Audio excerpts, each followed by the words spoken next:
Hello everyone, कैसे हैं आप सभी लोग। I hope you all are good guys. तो दोस्तों, आज हम बात करने वाले हैं बहुत ही इंटरेस्टिंग टॉपिक जिसका जवाब हर कोई बच्चा जो 11th में है, 12th में है या फिर आईआईटी जेई और नीट की प्रिपरेशन कर रहा है वो जानना चाहता है कि भाई आप ऑर्गेनिक केमिस्ट्री की प्रिपरेशन किस तरीके से करें। Ma'am, we don't know how to just prepare for organic chemistry. कुछ टिप्स बता दीजिए, कुछ तरीके बता दीजिए। तो आज हम इन्हीं टिप्स और तरीकों की बात करते हैं कि आप किस तरीके से ऑर्गेनिक केमिस्ट्री की प्रिपरेशन कर सकते हो, राइट। और मार्क माय वर्ड कि आपका एक भी टॉपिक छूटेगा नहीं। तो बात करते हैं भाई, सबसे पहला पॉइंट कि आपको क्या करना चाहिए। सबसे पहले point, select any one reference book. कोई भी एक रेफरेंस बुक सिलेक्ट करो 11 12 से related, just like your modern ABC. बहुत अच्छी बुक है, बहुत ही ज्यादा कंटेंट है उसमें पढ़ने के लिए। Number second one is your Pradeep. Pradeep की आप केमिस्ट्री की बुक लोगे, this one is also best book. Number third, अगर मैं आपसे बात करूं, अरिहंत पब्लिकेशंस की बहुत सारी बुक हैं, आप उनको भी प्रेफर कर सकते हो। ठीक है, इनको सिलेक्ट करने के बाद इन बुक्स के ऑर्गेनिक केमिस्ट्री के चैप्टर्स को थॉरोली पढ़। दूसरा पॉइंट कि कभी भी आपको एनसीईआरटी सिलेक्ट नहीं करनी है नोट्स मेकिंग के लिए। ऐसा क्यों भाई? हर लोग तो एनसीईआरटी बोलते हैं कि मैम एनसीईआरटी पढ़ो, ये पढ़ो, हर टीचर एडवाइस करता है, लेकिन ऐसा क्यों कि एनसीईआरटी आप बोल रहे हो नहीं पढ़ना।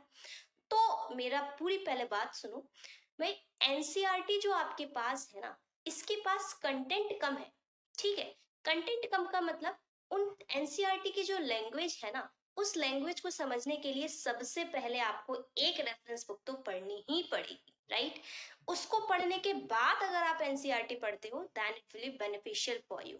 Okay, that's why I'm saying कि always make the notes from any reference book. Okay, just select modern ABC. This one is a very good book. Number third point, after making notes revise it daily. यानी कि जब भी आप एक बार notes बना लें, उसको बनाने के बाद एक बार रिवाइज आप उसको जरूर करो, जिससे कि वो आपके माइंड में रहे कि अगला जो पेज आप नेक्स्ट डे पढ़ने जा रहे हो ना, मतलब उस पेज में आपके पास क्या क्या कंटेंट आप उसको पहले कवर कर चुके हो, वो आपके माइंड में बना रहे। Okay, number fourth point, mark the important point and highlight it properly.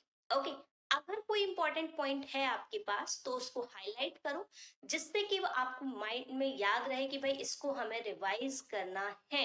Next point, जब भी आप रेफरेंस बुक की रीडिंग करेंगे, सबसे इंपॉर्टेंट चीज आपको याद रखनी है कि रेफरेंस बुक में कुछ आपके पास बॉक्सेस में नोट डालकर या फिर एक टिप्स डालकर कुछ चीजें लिखी होती हैं, राइट। कभी कभी आप क्या करते हो, जैसे आप नोट्स बना रहे हो ना, तो उन चीजों को आप छोड़ देते हो। तो यही काम आपको नहीं करना है, क्योंकि जो आपके पास बॉक्स के अंदर इंपॉर्टेंट चीजें लिखी होती है ना, मोस्टली जो आपके आईआईटी और नीट के असर्शन बेस्ड क्वेश्चंस हैं, रीजनिंग बेस्ड क्वेश्चन है और इम्पोर्टेंट क्वेश्चंस हैं, वो आपके पास वहीं से बनकर आते हैं। तो प्लीज उन क्वेश्चंस को छोड़ना नहीं है। समझ में आया? नेक्स्ट पॉइंट, अगर आपके पास कोई भी रिएक्शन की मैकेनिज्म है, उन मैकेनिज्म को अच्छे से पढ़ो, उन पॉइंट्स को हमेशा हाईलाइट कर कर लिखो, जिससे आपको सारी चीजें याद रहें। Okay, last and very important point, भाई सारे नोट्स बना लिए लेकिन सबसे इंपॉर्टेंट चीज तो आप भूल गए। क्या? Question practice, right. Question practice आपको हमेशा करनी है।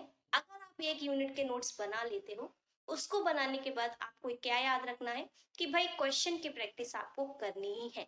आप मॉडर्न एबीसी बुक सिलेक्ट करो या प्रदीप बुक सिलेक्ट करो, उसके पीछे आपको बहुत सारे क्वेश्चंस मिलेंगे। उन क्वेश्चंस को आपको लगाना है, उनकी प्रैक्टिस करनी है।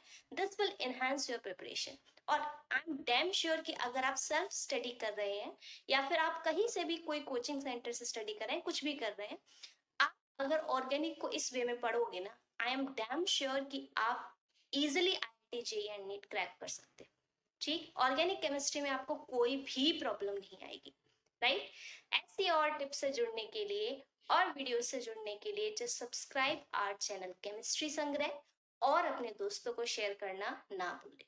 Thank you everyone.